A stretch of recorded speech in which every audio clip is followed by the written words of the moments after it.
Hello guys, welcome to the channel, or if you're a subscriber or returning viewer, then welcome back to the channel. Today we're doing the 4-4-2 custom tactics and play instructions. But before we start, I'd just like to say it's greatly appreciated if you could subscribe, as not only are you not going to miss out on content like this, you're also going to help the channel grow.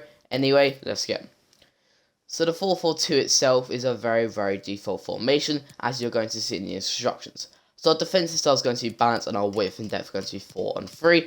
Now the 4-4-2, you're going to see a lot of pros using it, but they know what they're doing. If you're going to skip ahead, you're not going to know what you're doing. The way the 4-4-2 is very weird. You're going to have the right tactics for you, and I simply think this is the best for everyone. I've done some research, and yeah, this is what I found. Long ball is going to be our offensive style. Now this is really up to you. If you are slightly worse at the game, you can get away with fast build up. If you do like to, hit them on the break and also cut a pass through them, increase that opportunity of having a one-on-one situation, then I recommend using long ball like me. But if you do like to be slightly more unpredictable, then use balanced. Width for our attacking style is going to be 4. Now again, we want to stay quite close to our strikers, otherwise our wingers or left mids and right mids are going to hug the touchline and not get involved in the game as much as we want them to. Players in the box 6, I'd usually say 5 or 6. In this situation, you want to use 6. If you use 7 or 8, you're going to commit your CDMs forwards, meaning you're going to have a higher opportunity of getting hit on the counter-attack, and that is truly devastating.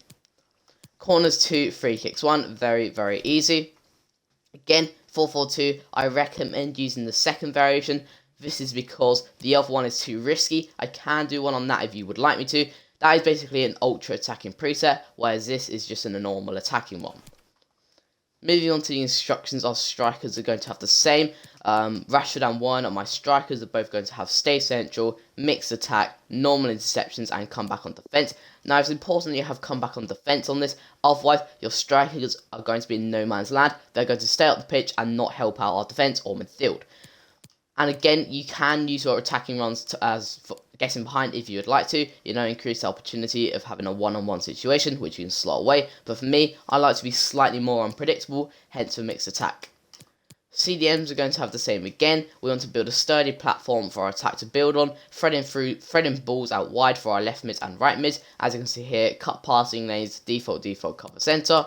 And my right mids and left mids, just don't mind my team by the way, this is not my team, is come back on defence, default, get into box, default. Now again, we do want to have come back on defence, because quite often, even though we have stay back on our fullbacks, they are going to push up the pitch, which means our right mids and left mids are going to be there to cover them. Moving on to our fullbacks, they're going to have stay back like I said, and default. Now again, this is crucial because if you do have balanced attack, I'd usually say that on slightly more central formations. With the 4-4-2 is completely different because as you can see on the game HUD, you've got left mids and right mids to do that job. Centre back, same as always guys, default, and our goalkeeper is going to have comes to crosses and super keeper. Now everyone should use this because in my opinion is by far the most meta instructions to put in your goalkeeper. It basically means he's going to be more attacking, punching the ball out on corners, catching the ball out on free kicks, even slide tackling their striker when he's running in behind our defence, which happens a lot in FIFA 21.